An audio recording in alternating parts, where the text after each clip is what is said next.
चैत्र गौरीतली ही मस्त चटकदार आंबेडाळ नक्की करून बघा. अगदी कमी वेळात होणारी आंबेडाळ मी तुम्हाला दाखवते. 1 वाटी चणा डाळ भिजत घातलेली 4 ते 5 तासामध्ये छान चणा डाळ फुलते आणि आपण मिक्सर मध्ये घेणार आहोत.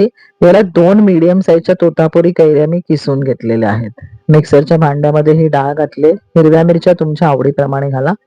आलं किसलेलं घातलेलं आहे आणि कोथिंबीर घातलेली आणि हे छान आपल्याला वाटून घ्यायचं आणि थोडस दरदरीत वाटून घ्यायचं. एकदम असं पेस्ट करायची नाही. आंबेडाळ हे नेहमी थोडीशी अशी दरदरीत असते. तुम्ही बघत असाल तर हे आंबेडाळ आपण घेतलं तर ह्याच्यामध्ये तो कैरीचा किस घालायचा आहे. कैरी कितपत आंबट आहे तर ते बघून घ्या जरा.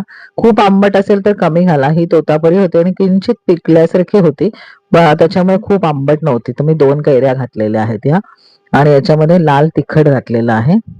आपल्याला ह्याला खूप छान अशी चुरचुरीत फोडणी द्यायची. तर हे सगळं मिक्स करून घ्यायचं. मीठ घालायचं, तिखट घालायचं आणि तुम्ही फोडणीमध्ये बघितलं असेल तर मी तेल घातलंय. गॅस बंद केला तापल्यावर. कढीपत्ता, जिरं आणि हळद, हिंग आणि लाल मिरच्यांचे एक 2 मिरच्यांचे असे 4 तुकडे लांब करून घातलेत, कारण हिरवी मिरची ऑलरेडी घातलेली आहे. आणि ही फोडणी आपण या आंबेडाळीमध्ये घालायची आणि अशी ही आपली आंबेडाळ चैत्रातली तयार आहे. तर चैत्र गौरीतली ही आंबेडाळ तुम्ही नक्की करून बघा आणि कमेंट सेक्शन मध्ये सांगा की तुम्हाला आंबेडाळ कशी वाटली आणि तुम्ही कुठली वेगळी पद्धत वापरता का. आणि आपल्या चॅनलला लाईक, शेअर आणि सबस्क्राईब करायला विसरू नका. आपण आता लवकरच 1000चा टप्पा गाठणार आहोत. धन्यवाद.